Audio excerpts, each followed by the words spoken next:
본 영상은 특정 인물이나 실제 사건을 단정하거나 재현한 것이 아닙니다. 사연의 본질과 메시지를 전달하기 위한 스토리 콘텐츠입니다. 평생을 함께 산 남편이 내가 잠든 사이에 내 뱃속 아이를 지워버렸다면 어떻게 하시겠어요? 그것도 나는 아무것도 모른 채 17년을 살아온 거라면요. 오늘은 그 이야기를 해드리려고 합니다. 이서연 씨는 56살 30년 교직 생활을 마치고 처음으로 자신을 위한 시간을 가져보려던 참이었습니다. 그런데 건강검진 결과지 한 장이 이서연 씨의 삶을 완전히 뒤흔들어 놓았습니다. 검진실에서 의사가 조심스럽게 꺼낸 말, 자궁 안에 오래된 수술 흔적이 있다는 것이었습니다. 이서연 씨는 평생 그런 수술을 받은 적이 없었습니다. 단 한 번도요. 그날부터 기억의 조각들이 하나씩 떠오르기 시작했습니다. 17년 전 수면제를 너무 많이 삼키고 쓰러졌던 그날 밤, 눈을 떴을 때 보였던 하얀 병원 천장, 그리고 침대 옆에 말없이 앉아있던 남편 강태훈의 얼굴, 그 눈빛이 왜 그렇게 낯설었는지 그때는 몰랐습니다. 그런데 이제야 알게 된 겁니다. 그 남자가 서연 씨가 의식을 잃은 사이에 혼자 동의서에 서명을 했다는 것을, 임신 3달 된 아이를 아내 몰래 지워버렸다는 것을, 거기서 끝이 아닙니다. 아들 민재가 교통사고로 쓰러지고 수혈 과정에서 혈액형이 부모와 맞지 않는다는 사실이 밝혀집니다. 27년 동안 아들이라 믿고 키워온 아이가 자신의 아이가 아닐 수 있다는 것을 알게 된 강태훈.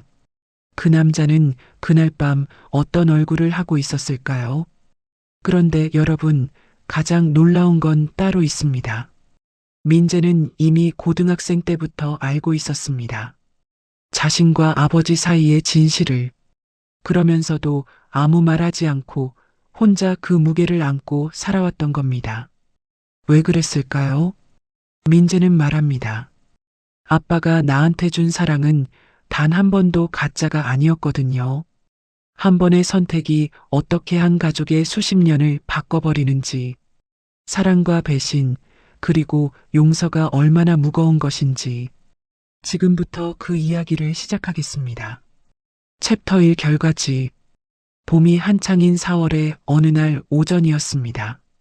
서울 강남구 한 대형 검진센터 접수 창구 앞에 이서연이 서 있었습니다. 올해 56, 30년 교직 생활을 마무리하고 처음으로 맞이하는 봄이었습니다. 이서연은 은퇴 후 자신을 위해 한 번도 제대로 챙기지 못했던 몸 상태를 확인해 보고 싶었습니다.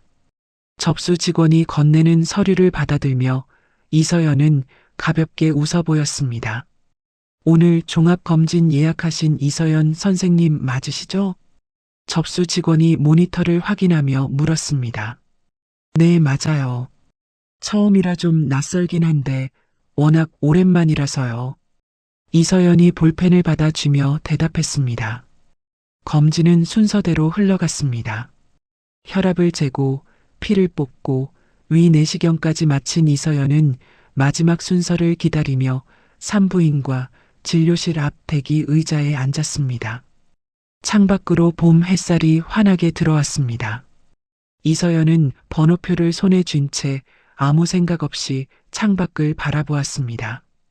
퇴직하고 나서 이렇게 한가롭게 앉아 있는 것이 아직도 낯설었습니다. 잠시 후 간호사가 이름을 불렀고 이서연은 진료실 문을 열고 들어갔습니다. 진료실 안에는 40대 초반으로 보이는 여자 의사가 앉아 있었습니다.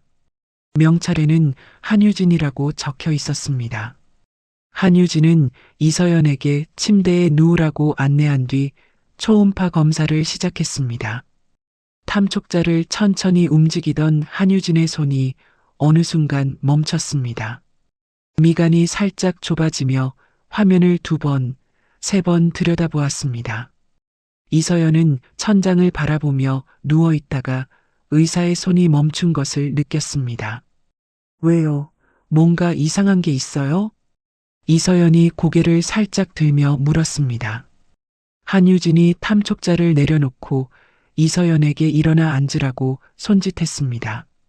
그러고는 의자를 조금 당겨 이서연 쪽으로 몸을 기울였습니다. 선생님, 제가 여쭤봐도 될까요?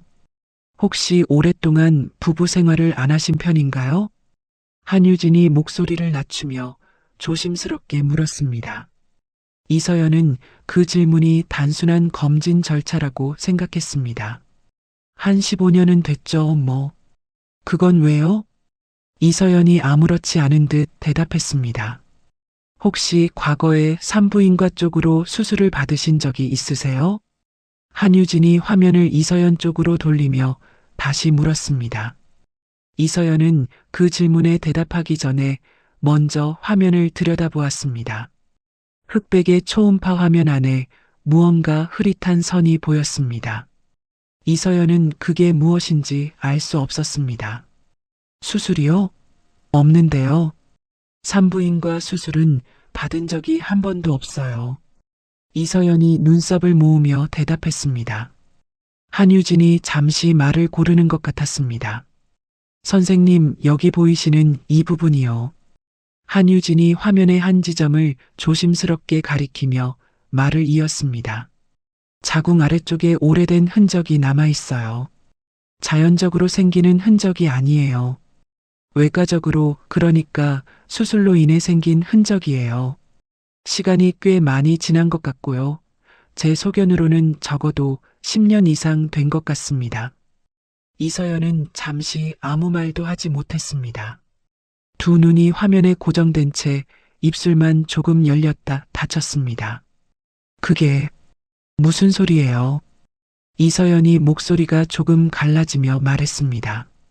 저는 그런 수술 받은 기억이 없어요. 단 한 번도요. 한유진이 서연의 표정을 살피며 천천히 입을 열었습니다. 선생님이 기억하지 못하실 수도 있는 상황이 있었을 수 있어요. 혹시 과거에 몸이 많이 안 좋으셨던 적이 있으셨나요?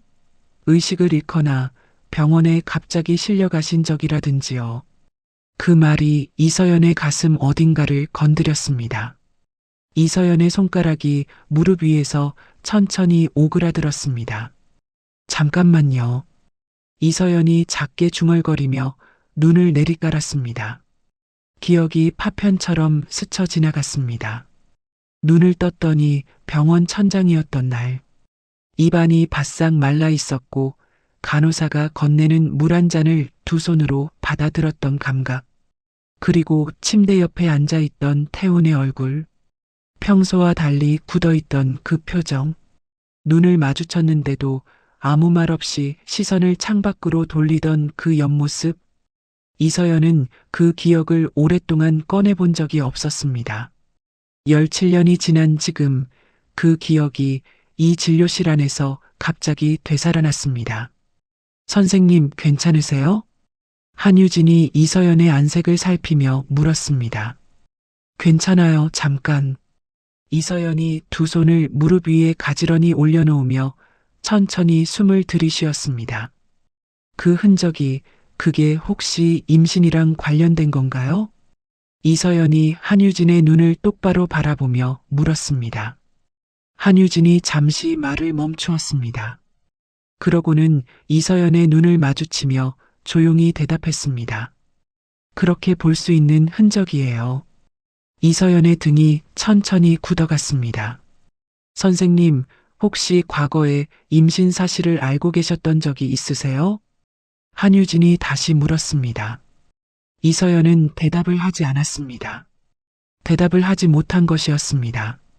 머릿속에서 무언가가 뒤엉키기 시작했고 그 뒤엉킴 안에서 이서연은 자신이 알고 있다고 믿었던 것들이 흔들리는 느낌을 받았습니다. 검진을 마친 이서연은 결과지를 손에 쥔 채 복도로 나왔습니다. 오가는 사람들의 발소리가 귀에 들어오지 않았습니다. 안내방송 소리도 멀게 느껴졌습니다. 이서연은 복도 끝 창가 벤치에 혼자 앉아 결과지를 내려다보았습니다. 손이 조금 떨렸습니다.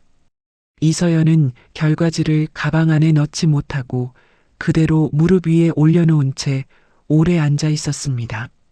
창밖 봄 하늘은 아까와 똑같이 맑았습니다. 아무것도 달라진 것이 없는 것 같은데 이서연에게는 모든 것이 달라진 것 같은 이상한 오후였습니다. 지하 주차장에 내려온 이서연은 자신의 차를 찾아 안으로 들어갔습니다. 시동을 걸지 않았습니다. 핸들을 두 손으로 잡고 등받이에 몸을 기댔습니다. 눈을 감았습니다. 17년 전 그날 아침 눈을 떴을 때 태훈이 침대 옆에 앉아 있었습니다. 이서연이 눈을 뜨자 태훈은 물 한 잔을 내밀었습니다. 아무 말도 하지 않았습니다. 이서연도 아무 말도 하지 못했습니다. 그 침묵이 너무 무거워서 이서연은 그냥 눈을 다시 감았습니다. 그때 태훈의 표정이 왜 그렇게 낯설었는지, 왜 눈을 마주치지 않으려 했는지, 이서연은 그 이유를 17년 동안 한 번도 제대로 생각해 본 적이 없었습니다. 지금 이 순간 이서연의 가슴 안에서 무언가 조용히 무너지기 시작했습니다. 챕터 2 봄날의 균열. 그날 저녁 이서연은 집으로 돌아오지 않았습니다. 아파트 지하 주차장에 차를 세운 채 어둠이 내려앉을 때까지 그 자리에 앉아 있었습니다. 핸들을 쥔 손을 놓지 못하면서 이서연의 머릿속은 17년 전 그 봄으로 천천히 흘러들어갔습니다. 이서연이 39살이던 그의 봄이었습니다. 중학교 국어 교사로 15년째 같은 학교에 다니고 있었고 겉으로 보기엔 아무 부족함 없는 삶이었습니다. 강태훈과는 대학 시절부터 만나 결혼했고 아들 민재는 그의 대학에 입학해 기숙사로 떠났습니다. 집안은 갑자기 넓어진 것 같았습니다. 아침에 눈을 떠도 저녁에 퇴근을 해도 집안에 태훈과 이서연 둘만 남았는데 그 둘은 이상하게도 서로에게 할 말이 없었습니다. 태훈은 건축사무소 일이 바쁘다는 이유로 저녁 늦게 들어오는 날이 많았고 같이 밥을 먹는 날에도 대화는 짧았습니다. 오늘 학교 어땠어? 그냥 그랬어. 그게 전부였습니다. 이서연은 어느 순간부터 먼저 말을 꺼내는 것을 그만두었습니다. 꺼내봤자 돌아오는 것이 없었으니까요. 태훈이 나쁜 사람이어서가 아니었습니다. 그냥 두 사람 사이에서 뭔가가 조용히 식어버린 것이었습니다. 그게 언제부터였는지는 이서연도 정확히 알 수 없었습니다. 그해 2월 학교에 새로 미술교사가 부임해 왔습니다. 김현우 35살이었습니다. 조용한 편이었고 교무실에서도 먼저 나서는 스타일이 아니었습니다. 그런데 눈빛이 달랐습니다. 누군가의 말을 들을 때 딴 데를 보지 않고 그 사람 얼굴을 똑바로 바라보는 눈빛이었습니다.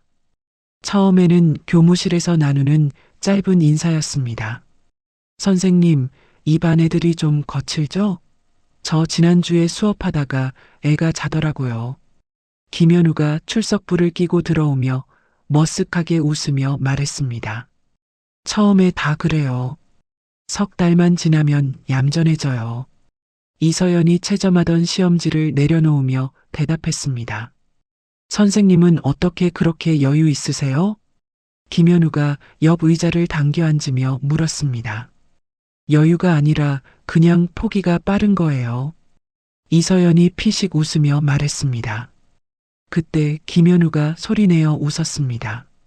그 웃음이 이상하게 자연스러웠습니다. 태우는 이서연의 농담에 저런 식으로 웃어준 적이 없었는데 싶은 생각이 스쳐 지나갔습니다. 이서연은 그 생각을 바로 접었습니다. 그러나 두 사람의 대화는 조금씩 길어졌습니다. 방과 후 교무실에 남아 수업 준비를 하는 이서연의 자리로 김현우가 찾아오는 일이 잦아졌습니다. 처음에는 업무적인 이야기였습니다. 학생 지도 방법, 수업 자료, 학교 행사 준비 같은 것들이었습니다. 그러다 어느 날 오후였습니다. 교무실에 둘만 남은 늦은 오후, 김현우가 조용히 물었습니다. 선생님은 지금 행복하세요? 뜬금없는 질문이었습니다. 이서연은 손에 들고 있던 빨간 볼펜을 내려놓았습니다. 갑자기 그게 무슨 질문이에요? 이서연이 김현우를 바라보며 말했습니다. 그냥요. 선생님 보면 가끔 되게 피곤해 보이는데, 근데 아무렇지 않은 척하는 것 같아서요. 김현우가 시선을 피하지 않고 말했습니다. 이서연은 아무 말도 하지 않았습니다. 아무렇지 않다고 대답하려다가 그 말이 입안에서 그냥 멈췄습니다. 침묵이 잠시 흘렀습니다. 오늘 퇴근하고 시간 있으세요? 학교 앞 찻집이 조용한 데가 있어서요. 김현우가 먼저 말했습니다. 이서연은 거절해야 했습니다. 그런데 거절하지 못했습니다. 그날 이후 두 사람은 가끔 학교 근처 찻집에서 마주 앉았습니다. 처음엔 일주일에 한 번, 나중엔 그보다 잦아졌습니다. 김현우는 이서연의 말을 끝까지 들었습니다. 중간에 핸드폰을 보지 않았고 딴 생각을 하는 눈빛이 아니었습니다. 이서연이 말하는 동안 고개를 끄덕이며 눈을 맞추었습니다. 이서연은 그게 그렇게 낯설 수가 없었습니다. 집에서는 누가 자신의 말을 이렇게 들어준 적이 없었습니다. 아들은 기숙사에 있고 태우는 저녁을 먹는 동안에도 머릿속이 딴 데 가 있었습니다. 저는 그림 그릴 때가 제일 살아있는 것 같아요. 아무 생각이 없어지거든요. 김현우가 찻잔을 두 손으로 감싸주며 말했습니다. 저는 요즘 그게 없어요. 살아있는 것 같은 느낌이요. 이서연이 창밖을 바라보며 작게 말했습니다. 김현우가 잠시 이서연을 바라보다가 말했습니다. 그게 더 힘든 거잖아요. 아픈 것도 아니고 그렇다고 괜찮은 것도 아닌 거. 이서연은 그 말에 대답을 하지 않았습니다. 눈물이 날 것 같아서 창밖을 계속 보고 있었습니다. 두 사람의 감정이 선을 넘은 것은 4월 중순의 어느 목요일 오후였습니다. 학부모 한 명이 이서연의 수업 방식을 문제 삼아 교장실까지 찾아간 일이 있었습니다. 이서연은 그 일로 하루 종일 마음이 좋지 않았고 방과 후 교실에 혼자 남아 창문 앞에 서 있었습니다. 김현우가 들어왔습니다. 이서연의 표정을 보고 아무 말 없이 옆에 와서 섰습니다. 오늘 무슨 일 있었죠? 김현우가 조용히 물었습니다. 이서연이 대답하지 않자 김현우가 이서연의 손등 위에 자신의 손을 가만히 얹었습니다. 따뜻했습니다. 이서연은 그 손을 거두지 않았습니다. 그것이 시작이었습니다. 이서연은 매번 돌아서면서 다짐했습니다. 이게 마지막이라고. 다음엔 만나지 않겠다고. 그런데 그 다짐은 김현우의 문자 한 통 앞에서 매번 무너졌습니다. 오늘 힘들었을 것 같아서요. 괜찮으세요? 그 짧은 한 줄이 이서연을 무너뜨렸습니다. 집에서는 아무도 그런 말을 먼저 건네지 않았으니까요. 두 달이 그렇게 흘렀습니다. 이서연은 그 시간 내내 두 가지 감정 사이에서 흔들렸습니다. 집으로 돌아와 현관문을 열 때마다 가슴이 서늘해졌습니다. 태훈의 뒷모습을 볼 때마다 식은땀이 등을 타고 흘렀습니다.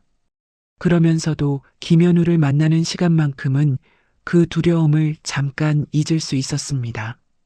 이서연은 자신이 무엇을 원하는지를 그때는 제대로 알지 못했습니다.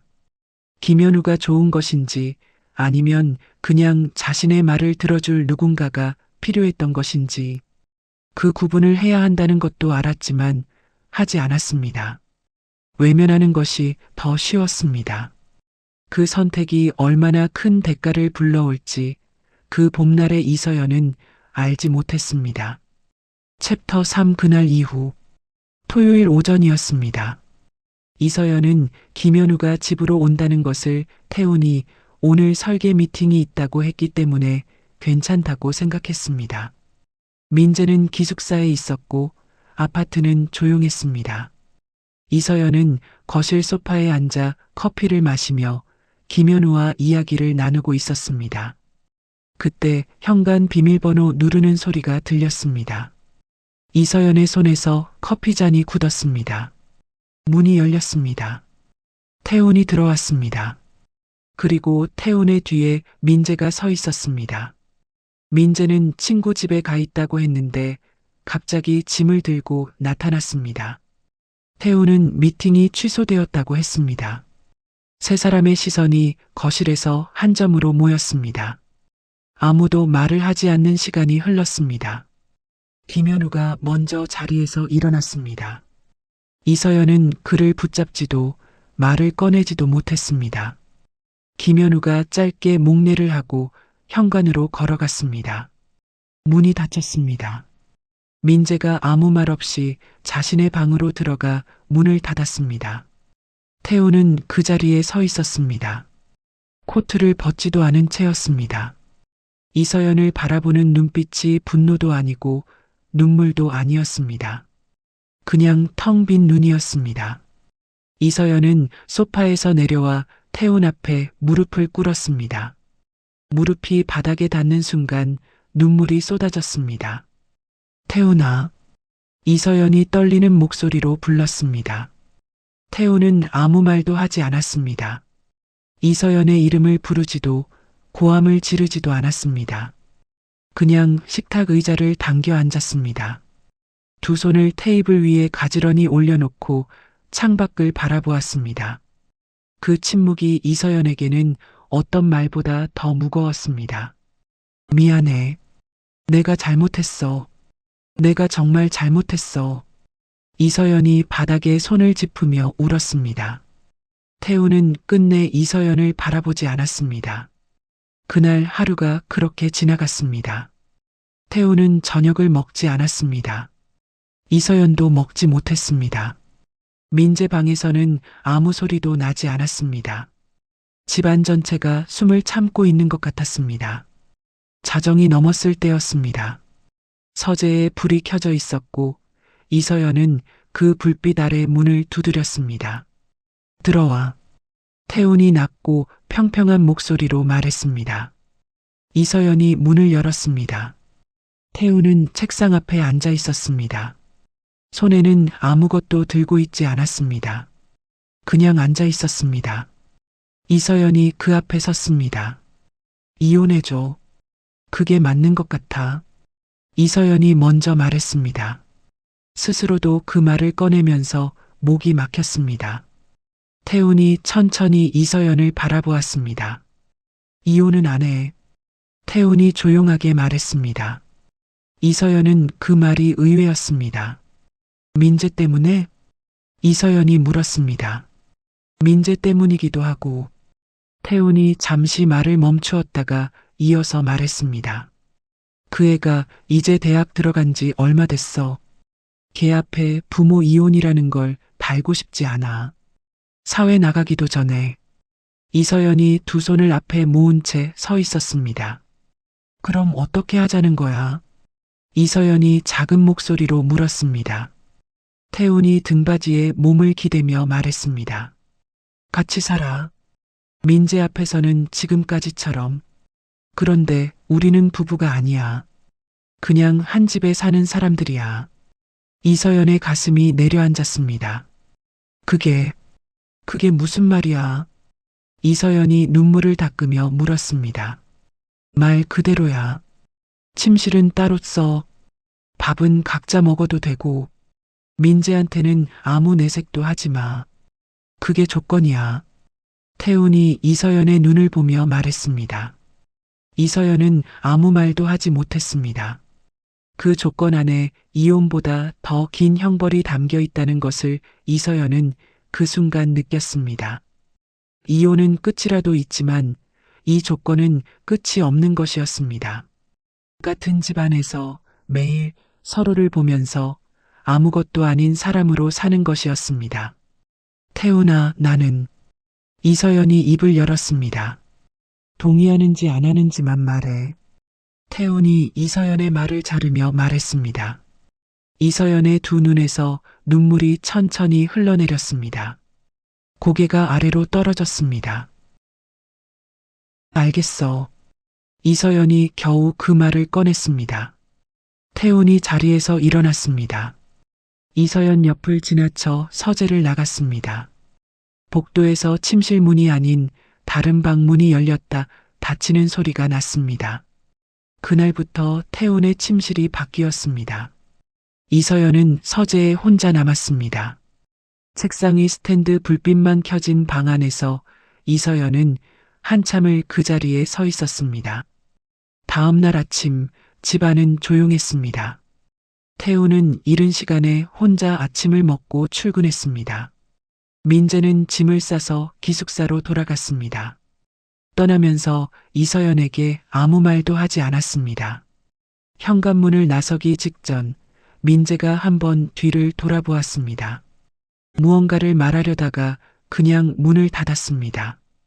이서연은 텅 빈 식탁 앞에 혼자 앉았습니다. 그 주가 끝나기 전에 김현우에게서 문자가 왔습니다. 죄송합니다. 사직서 냈어요. 선생님한테 이런 일이 생기게 해서 정말 미안해요. 이서연은 그 문자를 오래 바라보다가 삭제했습니다. 답장을 보내지 않았습니다.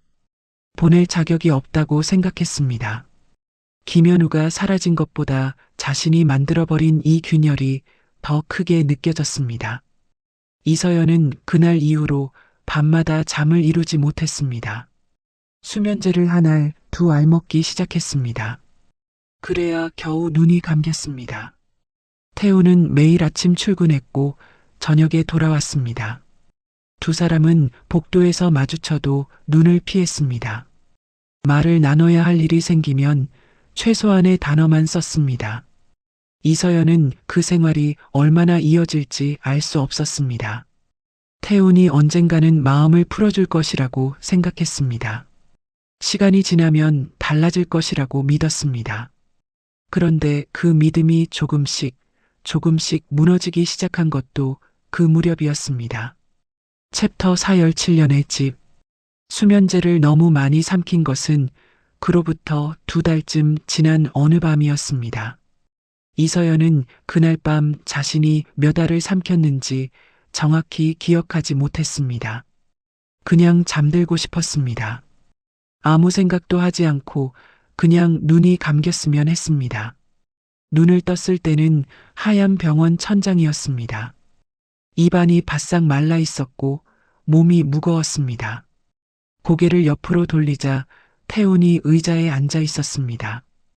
이서연과 눈이 마주치자 태훈은 시선을 창밖으로 돌렸습니다. 물 한 잔을 침대 옆 탁자에 밀어놓았습니다. 마셔. 한마디였습니다. 이서연은 떨리는 손으로 물잔을 들었습니다. 태훈은 그 모습을 보지 않았습니다. 퇴원하는 날도 두 사람은 말이 없었습니다. 태훈이 운전을 했고 이서연은 조수석에 앉아 창밖을 바라보았습니다. 집으로 돌아오는 동안 라디오 소리만 흘렀습니다. 그렇게 17년이 시작되었습니다. 세월은 흘렀습니다. 봄이 오고 여름이 갔습니다. 두 사람은 같은 집안에서 각자의 방을 쓰며 각자의 아침을 먹었습니다. 태우는 일찍 일어나 혼자 식사를 마치고 출근했고 이서연은 태훈이 나간 뒤 부엌에 나왔습니다. 싱크대에 태훈이 씻어놓은 그릇이 있었습니다. 그것이 두 사람이 아침마다 나누는 유일한 흔적이었습니다. 이서연은 처음 몇 해 동안 포기하지 않았습니다. 태훈이 좋아하는 된장찌개를 끓여 식탁에 올려놓은 적도 있었습니다. 태훈의 생일날 저녁 작은 케이크를 사다 놓기도 했습니다. 그날 저녁 태훈이 들어와 식탁 위 케이크를 보았습니다. 아무 말도 하지 않았습니다.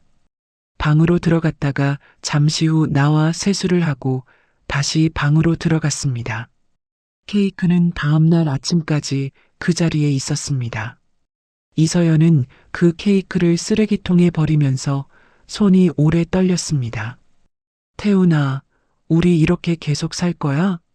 어느 저녁 이서연이 복도에서 마주친 태훈에게 물었습니다. 태훈이 걸음을 멈추었습니다. 뭘 어떻게 하고 싶은데? 태훈이 이서연을 바라보지 않은 채 말했습니다. 그냥 밥이라도 같이 먹을 수 없어? 예전처럼은 아니더라도. 이서연이 작은 목소리로 말했습니다. 태훈이 잠시 서 있다가 방으로 들어갔습니다. 문이 닫혔습니다. 대답이 없었습니다. 이서연은 복도에 혼자 남아 닫힌 문을 바라보았습니다. 벽에 등을 기댔습니다. 눈을 감았습니다. 세상 밖에서 두 사람은 여전히 부부였습니다. 민재 앞에서, 친척들 앞에서, 태훈의 사무소 직원들 앞에서 이서연은 사모님이었습니다. 경조사에 나란히 앉았고 명절에 함께 움직였습니다. 이서연은 그 자리에서 웃는 법을 오랜 시간 동안 몸에 익혔습니다. 자연스럽게 웃는 것이 처음엔 힘들었습니다. 그런데 5년이 지나고 10년이 지나면서 그 웃음이 점점 익숙해졌습니다. 그게 더 슬픈 일이라는 것을 이서연은 알고 있었습니다. 민재가 30살이 되던 해에 결혼을 했습니다. 상대는 지은이었습니다. 밝고 단단한 인상의 여자였습니다. 결혼식 날 태훈과 이서연은 나란히 패백 자리에 앉았습니다. 지은이 절을 올렸고 이서연은 대추를 건넸습니다. 하객들이 두 사람을 보며 말했습니다. 두 분 정말 잘 어울리세요. 금슬도 좋아 보이시고. 옆에 앉은 태훈의 친척 아주머니가 이서연의 손을 잡으며 말했습니다. 이서연이 웃으며 고개를 끄덕였습니다. 감사합니다. 태훈도 옆에서 고개를 숙이며 웃었습니다. 그 웃음이 이서연을 향한 것이 아니라는 것을 이서연은 너무 잘 알았습니다. 그래도 앉아 있었습니다. 그 자리가 자신의 자리였으니까요. 손주 수아가 태어난 것은 민재 결혼 2년 뒤였습니다. 분만실 앞 복도에서 태훈과 이서연은 나란히 서서 기다렸습니다. 두 사람 사이에는 한 사람이 들어갈 만한 간격이 있었습니다. 안에서 아기 울음소리가 들렸습니다. 태훈의 눈가가 붉어졌습니다. 이서연도 눈물이 났습니다. 그런데 두 사람은 서로를 바라보지 않았습니다. 각자 다른 방향으로 고개를 돌려 눈물을 감추었습니다. 간호사가 복도로 나와 할아버지, 할머니 들어오셔도 된다고 했습니다. 태훈이 먼저 걸음을 옮겼습니다. 이서연이 뒤따랐습니다. 병실 안에서 민재가 갓 태어난 수아를 안고 있었습니다. 지은이 지쳐 누워 있었고 그 표정이 환하게 빛났습니다. 태훈이 민재에게서 수아를 받아 안았습니다. 아이의 작은 얼굴을 들여다보는 태훈의 얼굴이 이서연은 처음 보는 표정이었습니다. 그 사람이 이렇게 따뜻한 얼굴을 할 수 있었구나 싶었습니다. 오래전에는 이서연에게도 저런 얼굴을 보여준 적이 있었는데 이서연은 그 생각을 바로 거두었습니다. 수아가 자라면서 두 사람의 집에 오는 일이 잦아졌습니다. 수아는 할아버지와 할머니를 구분하지 못하고 그냥 둘 다 좋아했습니다. 수아가 집안을 뛰어다니는 날은 태훈과 이서연이 같은 공간에 오래 있어야 했습니다. 어느 주말 오후 수아가 소파에서 태훈과 이서연 사이에 끼어 앉았습니다. 할머니, 할아버지 손잡아. 수아가 두 사람의 손을 각각 잡아당기며 말했습니다. 이서연이 수아의 손을 잡았습니다. 태훈도 수아의 다른 손을 잡았습니다. 수아가 두 사람의 손을 하나씩 들어 올려 이어붙이려 했습니다. 태훈이 자연스럽게 자리에서 일어났습니다. 할아버지, 물 마시고 올게. 태훈이 수아의 머리를 쓰다듬으며 부엌으로 걸어갔습니다. 이서연은 수아를 무릎에 앉혔습니다. 수아는 금방 다른 것에 관심을 돌렸습니다. 이서연은 부엌 쪽을 바라보지 않았습니다. 그날 밤 이서연은 자신의 방에 앉아 거울을 들여다보았습니다. 50살을 넘긴 얼굴이었습니다. 눈 아래 주름이 깊어졌고 눈빛이 오래전보다 조용해졌습니다. 이서연은 더 이상 태훈에게 말을 건네지 않기로 했습니다. 그것이 포기가 아니라 지금 자신이 할 수 있는 것과 할 수 없는 것을 구분하는 일이라는 것을 알았습니다. 태우는 용서하지 않을 것이었습니다. 그 사실을 인정하는 것이 오히려 하루하루를 버티게 하는 방법이었습니다. 태우는 그 세월 동안 건축사무소를 키웠습니다. 직원이 늘었고 규모가 커졌습니다. 밖에서 태우는 과묵하고 능력 있는 사람으로 통했습니다. 집에서는 매일 저녁 서재문을 닫았습니다. 그 문 안에서 태훈이 무엇을 생각하는지를 이서연은 17년 동안 한 번도 묻지 않았습니다. 물을 자격이 있는지 알 수 없었습니다. 두 사람 사이에 마지막으로 진심이 담긴 대화가 오간 것이 언제였는지를 이서연은 기억하지 못했습니다. 외도가 발각되기 전인지 후인지도 불분명했습니다. 어쩌면 그보다 훨씬 전부터 두 사람은 이미 서로에게 낯선 사람이 되어가고 있었는지도 몰랐습니다. 이서연은 가끔 새벽에 잠이 깨면 부엌에 나와 불을 켜지 않고 물을 마셨습니다. 어두운 거실을 바라보며 이 집이 무엇인지를 생각했습니다. 두 사람의 삶을 담은 곳인지, 두 사람의 고통을 가두는 곳인지, 그 질문의 답을 찾기 전에 날이 밝았고 이서연은 다시 하루를 시작했습니다. 그렇게 17번의 봄이 지나갔습니다. 챕터 5동의서 건강검진을 받고 사흘이 지난 날 오전이었습니다. 이서연은 한유진 의사에게 다시 전화를 했습니다. 진료 예약을 잡고 싶다고 했습니다. 이번에는 검진이 아니라 물어볼 것이 있다고 했습니다. 이틀 뒤 오후 이서연은 다시 진료실 의자에 앉았습니다. 선생님, 지난번에 말씀하신 흔적이요. 이서연이 두 손을 무릎 위에 올려놓으며 입을 열었습니다. 17년 전에 제가 병원에 실려간 적이 있어요. 수면제를 많이 먹어서요. 그때 시기랑 맞을 수 있을까요? 한유진이 이서연을 바라보았습니다. 그 시기에 임신 중이셨을 가능성은 없으세요? 한유진이 조심스럽게 물었습니다.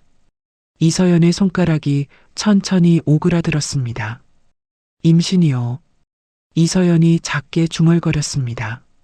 의식이 없거나 판단이 어려운 상태에서 입원하신 경우 보호자가 대신 동의서에 서명하는 일이 있을 수 있어요. 그 당시에는 그런 일이 가능했습니다. 한유진이 말을 이었습니다. 만약 임신 사실을 보호자가 먼저 알게 되었다면 선생님이 모르는 사이에 결정이 이루어졌을 수도 있어요. 이서연은 그 말을 듣는 동안 몸이 앞으로 기울었습니다. 진료실 의자 팔걸이를 두 손으로 꽉 쥐었습니다. 아무 말도 나오지 않았습니다. 괜찮으세요? 한유진이 물었습니다. 이서연이 천천히 고개를 들었습니다. 확인할 수 있는 방법이 있을까요? 그 당시 병원 기록 같은 거요. 이서연이 목소리를 가다듬으며 물었습니다. 입원하셨던 병원에 기록이 남아있을 수 있어요. 오래된 자료라 폐기됐을 수도 있지만 확인은 해보실 수 있어요. 한유진이 대답했습니다. 이서연은 진료실을 나왔습니다. 엘리베이터를 기다리는 동안 벽에 손을 짚었습니다. 다리가 조금 풀렸습니다. 집으로 돌아온 이서연은 창고 쪽 방 문을 열었습니다. 그 방에는 이사할 때마다 가져온 오래된 짐 상자들이 쌓여 있었습니다. 이서연은 상자를 하나씩 내려 바닥에 놓았습니다. 먼지가 일었습니다. 세 번째 상자 안에서 오래된 서류 봉투가 나왔습니다. 17년 전 태어날 때 받아온 서류들이었습니다. 이서연은 바닥에 앉아 그 봉투를 열었습니다. 진단서, 처방전, 입원 확인서가 차례로 나왔습니다. 이서연은 한 장씩 넘겼습니다. 그리고 마지막 장이었습니다. 이서연의 손이 멈추었습니다. 서류 상단에 수술 동의서라고 적혀 있었습니다. 이서연의 이름이 환자란에 적혀 있었습니다. 그리고 보호자 서명란에 강태훈이라는 이름이 또렷하게 적혀 있었습니다. 이서연은 그 이름을 오래 바라보았습니다. 종이가 손에서 떨어졌습니다. 바닥에 떨어진 서류를 이서연은 바로 줍지 못했습니다. 두 손을 무릎 위에 올려놓은 채 숨을 쉬었습니다. 한 번, 두 번, 천천히. 이서연의 머릿속에서 그날의 기억이 다시 떠올랐습니다. 병원 천장, 태훈의 굳은 얼굴, 눈을 마주치지 않으려 했던 그 옆모습. 태훈은 알고 있었던 것입니다. 이서연이 임신 중이었다는 것을, 그리고 그 아이의 아버지가 자신이 아닐 수 있다는 것을. 이서연은 바닥에 떨어진 서류를 집어들었습니다. 수술 항목란을 다시 읽었습니다. 손이 떨렸습니다. 임신 석 달이었습니다. 이서연은 그 숫자를 읽고 또 읽었습니다. 석 달. 이서연도 몰랐던 사실이었습니다. 자신의 몸 안에 석 달 된 아이가 있었다는 것을, 그리고 그 아이가 사라졌다는 것을. 이서연은 두 손으로 얼굴을 감쌌습니다. 소리는 내지 않았습니다. 그냥 두 손 안에 얼굴을 묻은 채 오래 앉아 있었습니다. 한참이 지났습니다. 이서연은 얼굴을 들고 서류를 다시 봉투 안에 넣었습니다. 천천히 자리에서 일어났습니다. 부엌으로 나와 물을 한 잔 따랐습니다. 마시지 않고 싱크대 앞에 서 있었습니다. 태훈의 서재 쪽으로 시선이 갔습니다. 그날도 서재 문은 닫혀 있었습니다. 문 아래로 불빛이 새어나왔습니다. 이서연은 물잔을 내려놓고 서재 문 앞으로 걸어갔습니다. 문고리에 손을 얹었습니다. 그리고 손을 내렸습니다. 문 앞에 한참을 서 있었습니다. 안에서 낮은 음악 소리가 흘렀습니다. 태훈이 혼자 있을 때 자주 틀어놓는 음악이었습니다. 이서연은 결국 손을 들지 않고 자신의 방으로 돌아왔습니다. 침대에 앉았습니다. 창밖에 어둠이 깔려 있었습니다. 아이에게 이름을 붙여준 적이 없었습니다. 존재한다는 것조차 몰랐으니까요. 그런데 지금 이 순간 이서연은 그 아이를 생각했습니다. 얼마나 작았을까? 그 아이는 어떤 아이가 되었을까? 이서연은 눈을 감았습니다. 미안해. 아무도 없는 방 안에서 이서연이 작게 말했습니다. 그 말이 누구에게 닿을 수 없다는 것을 알면서도 이서연은 그 말을 다시 한번 입안에서 되뇌었습니다. 다음 날 아침이었습니다. 태훈이 출근하는 소리가 났습니다. 현관문이 닫혔습니다. 이서연은 방에서 그 소리를 들었습니다. 잠시 후 이서연은 태훈의 서재로 들어갔습니다. 책상 서랍을 열었습니다. 아무것도 없었습니다. 책장 쪽으로 시선을 옮겼습니다. 책장 맨 아래 칸에 파일 박스 하나가 꽂혀 있었습니다. 이서연은 그것을 꺼냈습니다. 박스 안에는 서류들이 깔끔하게 정리되어 있었습니다. 이서연이 어젯밤 창고에서 꺼낸 봉투 안의 서류들과 같은 것들이었습니다. 진단서, 입원 확인서, 그리고 수술 동의서 사본. 태훈도 갖고 있었습니다. 17년 동안 이 서재 책장 안에 보관하고 있었습니다. 이서연은 그 서류 묶음을 손에 들고 거실로 나왔습니다.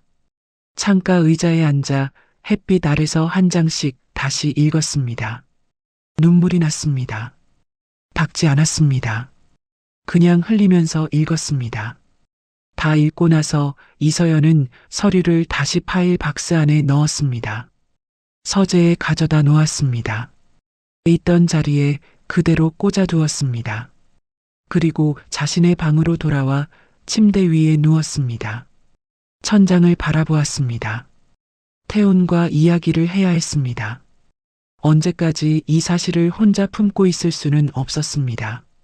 그런데 무슨 말부터 꺼내야 할지를 이서연은 알 수 없었습니다. 따지는 것도 아니었습니다.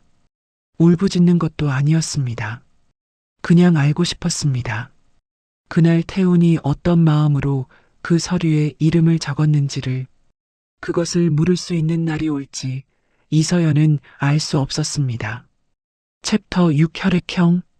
민재의 사고 소식은 이서연이 서재에서 나온 날 오후에 왔습니다. 핸드폰이 울렸고 화면에 지은이라는 이름이 떴습니다. 이서연은 전화를 받자마자 지은의 목소리가 평소와 다르다는 것을 느꼈습니다. 어머니, 민재 씨가 사고가 났어요.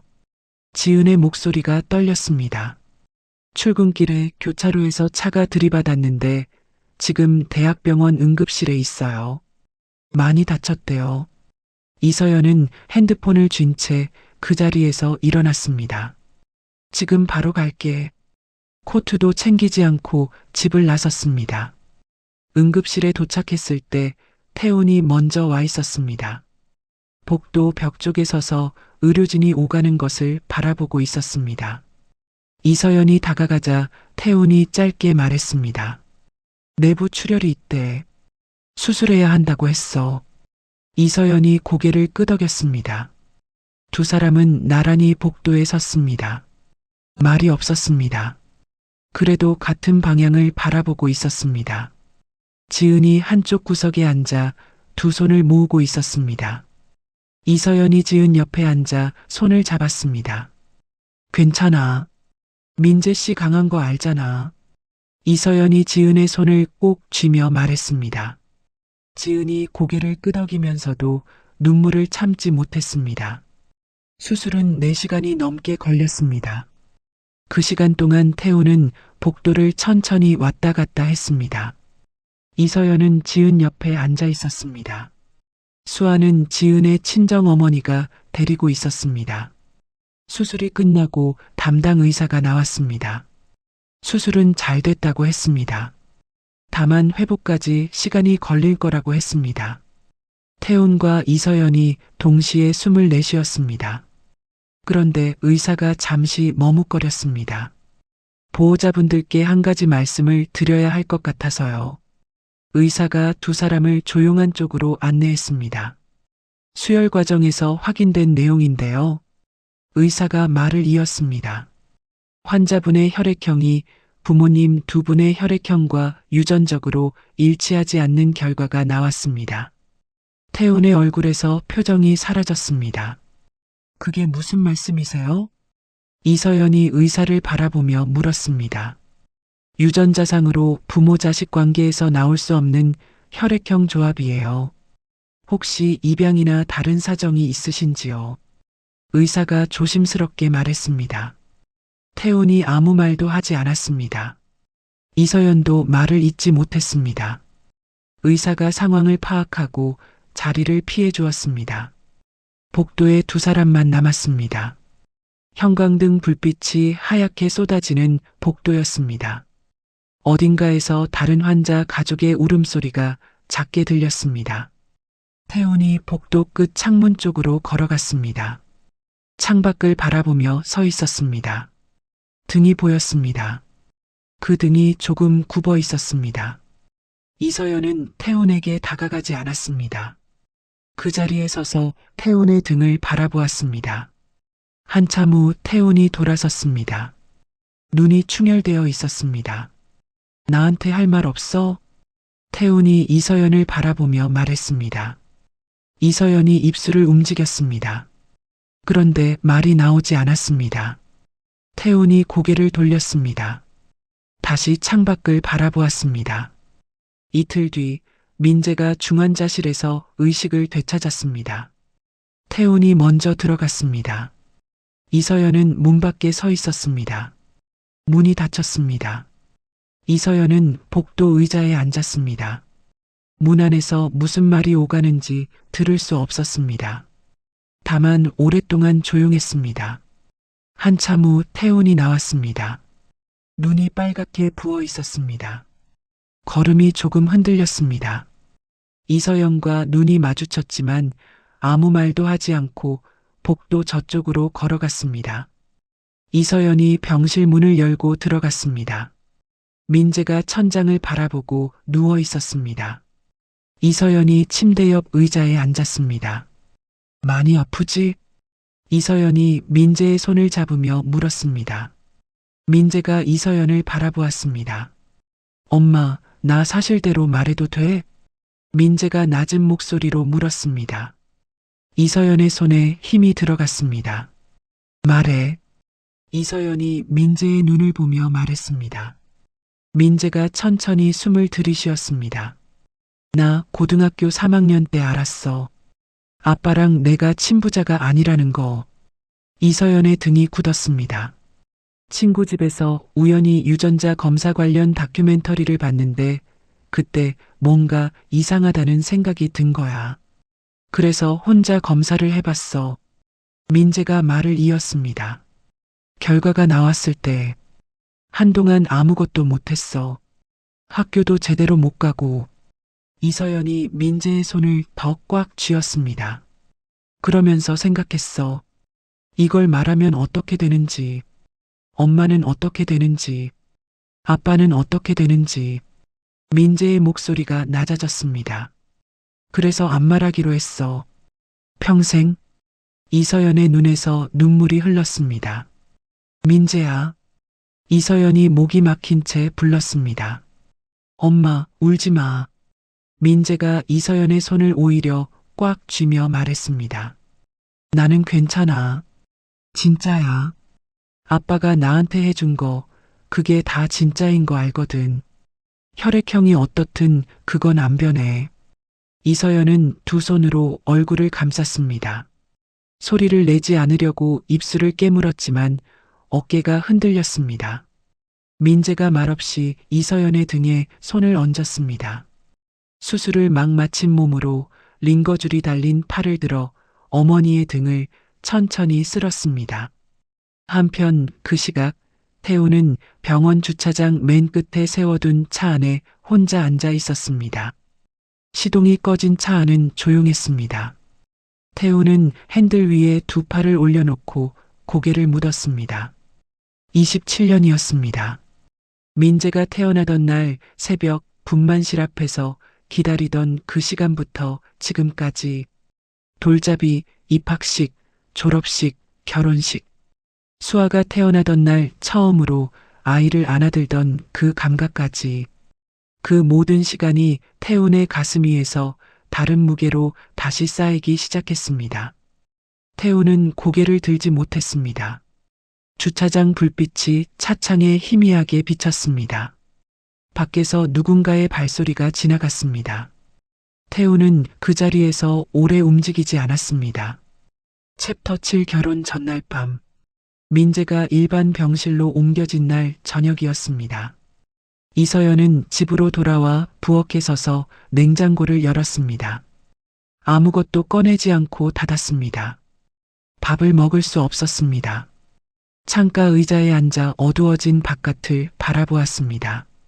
민재가 혼자 그 무게를 안고 살아왔다는 것을 생각했습니다.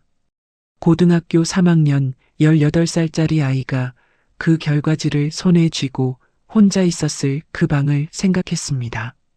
그 아이가 얼마나 무서웠을지를 생각하니 가슴이 내려앉았습니다. 그런데 이서연의 머릿속에서 멈추지 않는 것이 있었습니다. 민재의 친아버지가 태훈이 아니라면, 그렇다면 누구인가? 이서연은 그 질문을 오래 외면해왔습니다. 그런데 이제 더 이상 외면할 수 없었습니다. 기억이 천천히 돌아왔습니다. 태훈과 결혼식을 올리기 3주 전이었습니다. 태훈 친구들과 이서연 친구들이 함께 모인 자리였습니다. 그날 이서연은 과음을 했습니다. 태훈은 일찍 자리를 떴고 태훈의 친구 최진우가 이서연을 집까지 데려다 주겠다고 나섰습니다. 최진우는 태훈과 대학 때부터 가장 가까운 친구였습니다. 명랑하고 부침성 있는 사람이었습니다.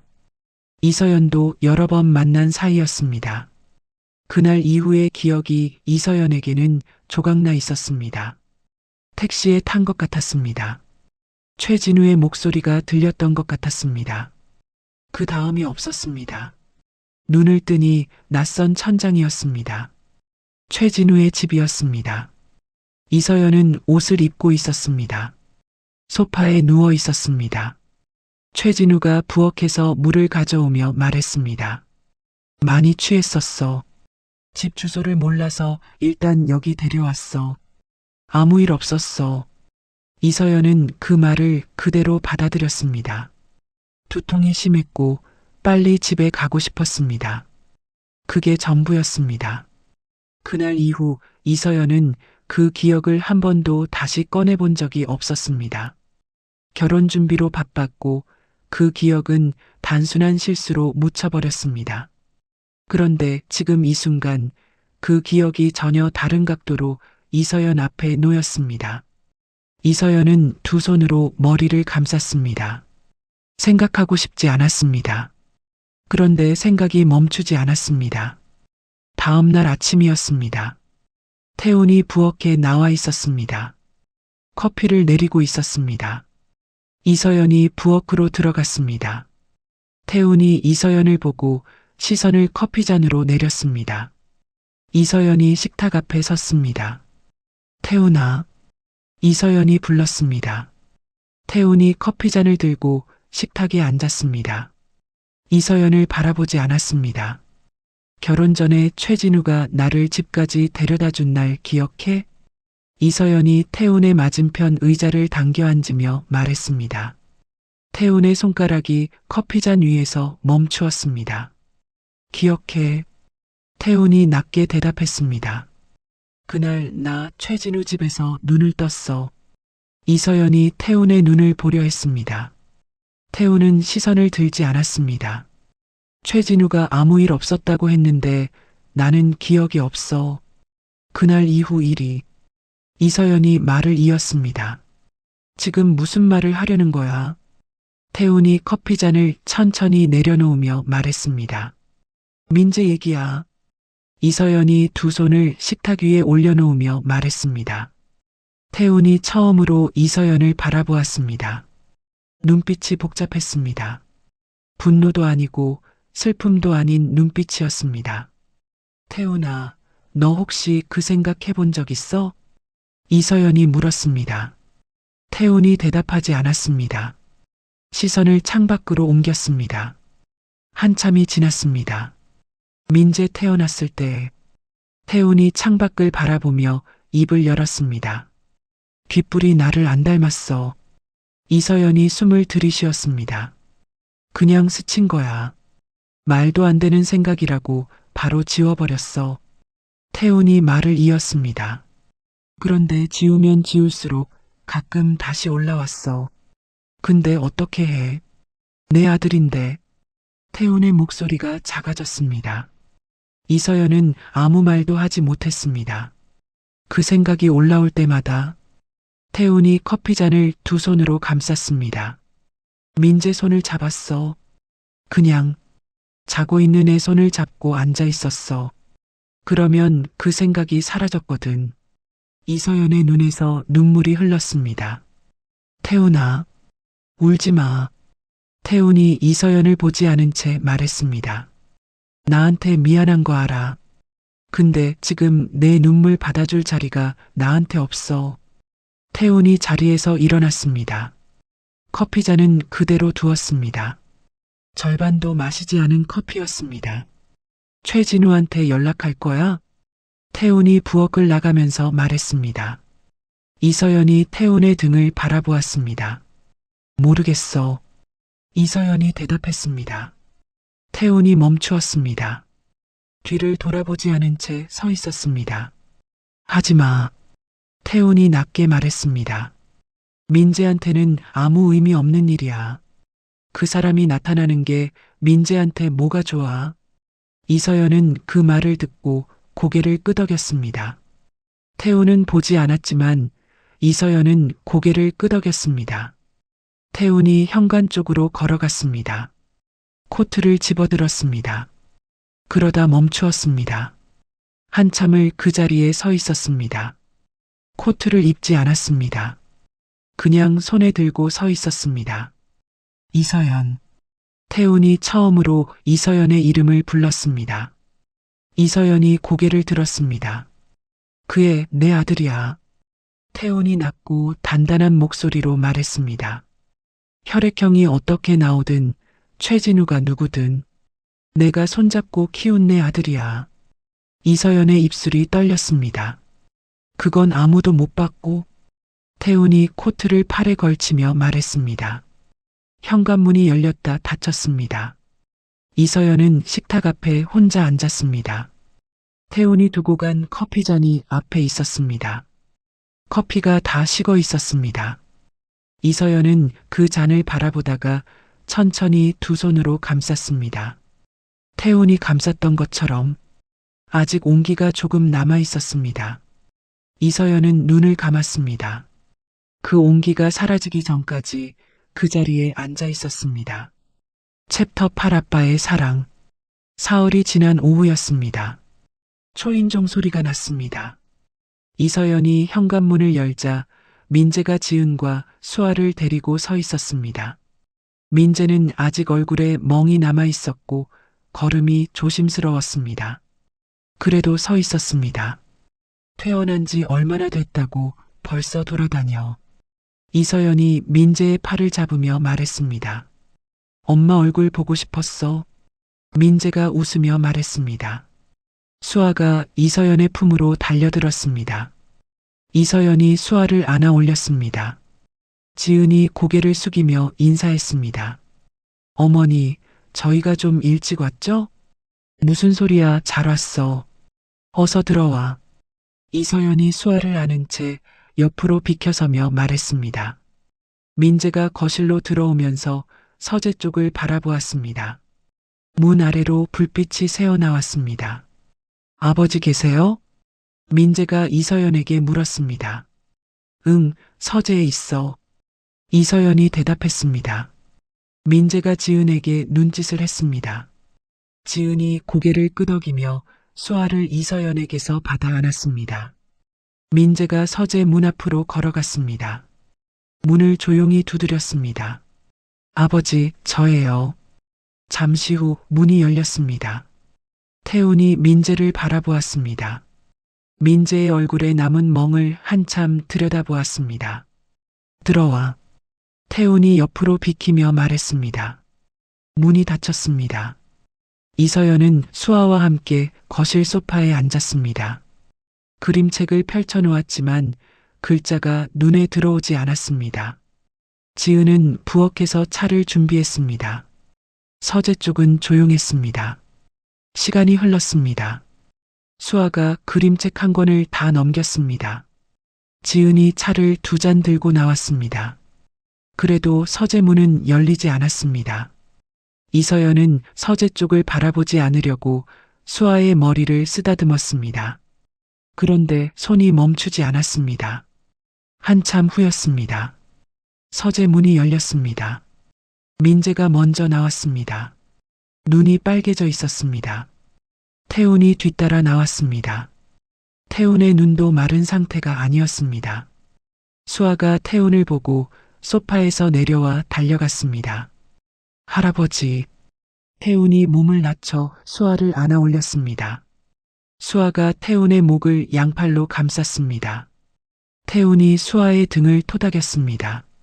민재가 이서연과 태훈이 모두 있는 거실 한가운데에 섰습니다.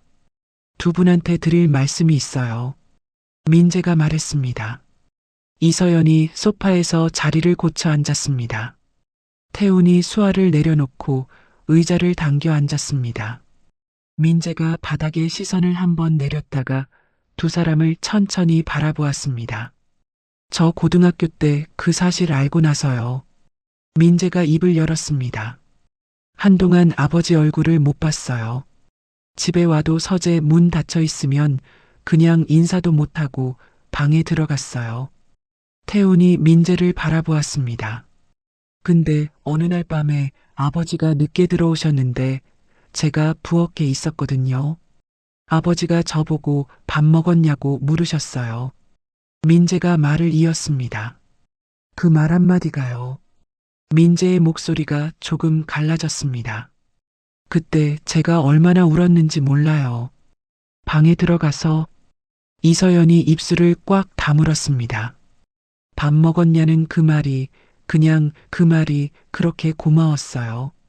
그 사람이 나를 걱정하고 있다는 게 그게 다였는데 민재가 태훈을 바라보았습니다. 아버지가 저한테 해주신 거 있잖아요. 그거 다 진짜예요. 하나도 가짜 없어요. 태훈이 두 손을 무릎 위에 올려놓은 채 민재를 바라보았습니다. 눈이 흔들렸습니다. 제 친구들 아버지들 많이 봤는데요. 아버지처럼 하는 사람 없어요. 새벽에 제 자취방 앞에 반찬 두고 가시고 제가 취직 안 됐을 때 아무 말 없이 옆에 앉아 계시고 민재가 눈물을 닦지 않고 말을 이었습니다. 그게 다 진짜 아버지가 아니면 못하는 거잖아요. 태훈의 눈에서 눈물이 흘렀습니다. 태훈이 고개를 숙였습니다. 두 손으로 얼굴을 감쌌습니다. 이서연도 눈물을 닦지 않았습니다. 그냥 흘렸습니다. 민재가 태훈 앞에 무릎을 꿇었습니다. 태훈의 손을 잡았습니다. 아버지, 저 아버지 아들이에요. 그거 바꾸지 마세요. 태훈이 민재의 손을 꽉 쥐었습니다. 고개를 들지 못했습니다. 어깨가 조금 흔들렸습니다. 지은이 부엌 쪽에 서서 고개를 돌렸습니다. 수아가 상황을 모른 채 이서연의 무릎에 올라와 앉았습니다. 한참이 지나서야 태훈이 고개를 들었습니다. 민재의 어깨에 손을 얹었습니다. 일어나. 태훈이 낮게 말했습니다.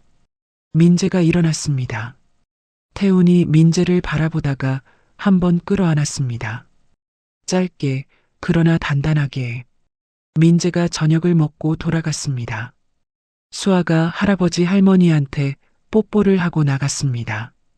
현관문이 닫혔습니다. 집안이 다시 조용해졌습니다. 태훈이 거실 소파에 앉아 있었습니다. 이서연이 부엌에서 설거지를 마치고 거실로 나왔습니다. 태훈이 소파에 앉아 있는 것이 낯설었습니다. 평소라면 이미 서재로 들어갔을 시간이었습니다. 이서연이 태훈 맞은편 의자에 앉았습니다. 두 사람은 한참 아무 말도 하지 않았습니다. 이혼은 안 할 거야. 태훈이 먼저 말했습니다. 이서연이 태훈을 바라보았습니다. 민재 때문만은 아니야. 태훈이 말을 이었습니다. 이 나이에 이혼이 뭔 의미야? 서류 한 장이 뭘 받고? 이서연이 고개를 끄덕였습니다. 그렇다고 달라지는 건 없어. 우리는 그냥 지금처럼 사는 거야. 태훈이 말했습니다. 알아. 이서연이 작게 대답했습니다. 태훈이 자리에서 일어났습니다. 서재 쪽으로 가다가 멈추었습니다. 나 제주에 작업실 구해놨어. 태훈이 등을 보인 채 말했습니다. 이서연이 등을 바라보았습니다. 거기서 한동안 있을 거야. 얼마나 있을지는 모르겠어. 이서연은 얼마나 오래인지, 언제 돌아오는지를 묻지 않았습니다. 물을 수 없었습니다. 알겠어. 이서연이 말했습니다. 태훈이 서재로 들어갔습니다. 문이 닫혔습니다. 태훈이 떠나는 날 아침이었습니다. 가을 햇살이 옅게 들어오는 아침이었습니다. 태훈이 큰 가방 하나와 작은 캐리어를 현관 앞에 내놓았습니다. 신발을 신었습니다. 이서연이 현관 앞에 서 있었습니다. 태훈이 신발끈을 묶고 일어서면서 이서연 쪽을 바라보았습니다. 밥은 잘 챙겨 먹어. 태훈이 말했습니다. 이서연이 고개를 끄덕였습니다. 민재한테 자주 연락해. 태훈이 다시 말했습니다. 응. 이서연이 대답했습니다. 태훈이 가방을 들었습니다. 문 쪽으로 돌아섰습니다. 문손잡이에 손을 얹었습니다. 잠시 멈추었습니다. 이서연. 태훈이 문을 바라보며 불렀습니다. 이서연이 태훈의 등을 바라보았습니다. 살아온 거 수고했어. 태훈이 낮게 말했습니다. 그리고 문을 열고 나갔습니다. 엘리베이터 소리가 들렸습니다. 내려가는 소리가 났습니다. 그리고 조용해졌습니다. 이서연은 닫힌 현관문 앞에 서 있었습니다. 태훈의 마지막 말이 귓가에 머물렀습니다. 살아온 거 수고했어. 이서연은 그 말이 자신에게 한 말인지 스스로에게 한 말인지 알 수 없었습니다. 어쩌면 둘 다였을 것입니다. 이서연은 천천히 거실로 들어왔습니다. 창가 의자에 앉았습니다. 창밖으로 가을 햇살이 들어왔습니다. 후회가 없다고 하면 거짓말이었습니다. 괜찮다고 하면 그것도 거짓말이었습니다. 그냥 이것이 자신의 삶이었습니다. 한 번의 선택이 만들어낸 되돌릴 수 없는 자신의 삶이었습니다. 이서연은 창밖을 바라보았습니다. 태훈이 돌아올지 돌아오지 않을지 알 수 없었습니다. 기다린다고 말하기도 어려웠습니다. 그냥 여기 있을 것이었습니다. 이 집에서, 이 창가 의자에서 오늘 하루를 살 것이었습니다. 햇살이 이서연의 무릎 위로 내려앉았습니다. 따뜻했습니다.